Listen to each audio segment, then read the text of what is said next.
அண்மைச் செய்தி 4 மாவட்ட எஸ்பிகள் இடமாற்றம் செய்யப்பட்டிருக்கிறார்கள். கரூர், நாகப்பட்டினம், விருதுநகர், ஈரோடு ஆகிய மாவட்டங்களில் இருக்கக்கூடிய எஸ்பிகள் இடமாற்றம் செய்யப்பட்டிருப்பதாக தகவல் கிடைத்திருக்கிறது.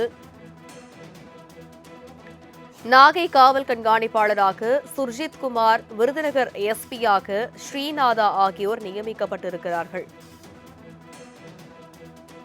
4 மாவட்ட எஸ்பிகள் இடமாற்றம் செய்யப்பட்டிருக்கிறார்கள். கரூர் எஸ்பியாக ஹரிகிரண் பிரசாத், ஈரோடு எஸ்பியாக கிரண் ஸ்ருதி ஆகியோர் நியமனம் செய்யப்பட்டிருக்கிறார்கள்.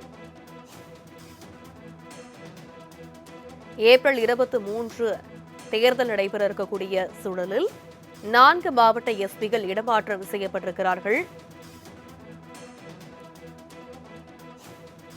தேர்தல் ஆணையம் இந்த அதிரடி உத்தரவை பிறப்பித்திருக்கிறது. இடமாற்றம் செய்யப்பட்ட எஸ்பிகள் வேறு எந்த பணியிலும் ஈடுபடுத்தக்கூடாது எனவும் தேர்தல் ஆணையம் தெரிவித்திருக்கிறது. விவரங்களை எமது செய்தியாளர் ராகவேந்தர் உரைக்க கேட்கலாம். வணக்கம் ராகவேந்தர்.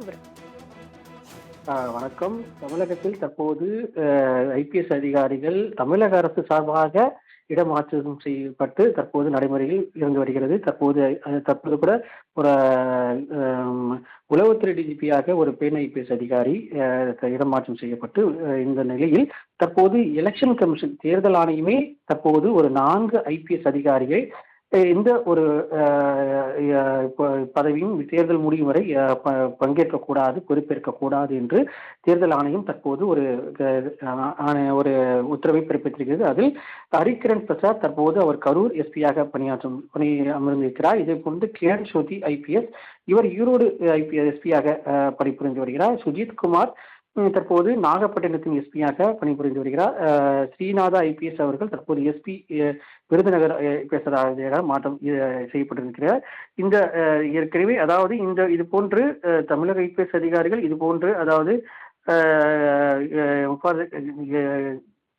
நேரடியாக இவர்கள் எந்த ஒரு பாலையும் இது பணி அமர்த்தக்கூடாது என்று தேர்தல் ஆணையமே தற்போது செய்யப்பட்டிருக்கிறது. ஒரு முதல் முறையாக மாற்றம் செய்யப்பட்டிருக்கிறார். இது தேர்தல் ஆணையமே செய்யப்பட்டிருப்பது பெரும் பரபரப்பை ஏற்படுத்தியிருக்கிறது. தற்போது இது மட்டுமல்லாமல் மேலும் சில ஐபிஎஸ் அதிகாரிகளும் இடமாற்றம் செய்வதற்குண்டான பணிகள் நடைபெற்று வருவதாகவும் தேர்தல் ஆணைய அதிகாரிகள் தரப்பில் தற்போது தெரிவிக்கப்பட்டிருக்கு. தற்போது 4 ஐபிஎஸ் அதிகாரிகள் தற்போது இடமாற்றம் செய்யப்பட்டு தற்போது இன்று அதாவது இந்த ஒரு 11 மணிக்கு அளவில் 17 அதாவது இந்த இடமாற்றம் நாளை 11 மணி அளவுக்கு செய்யப்படும் என்றும் தெரிவிக்கப்பட்டிருக்கு.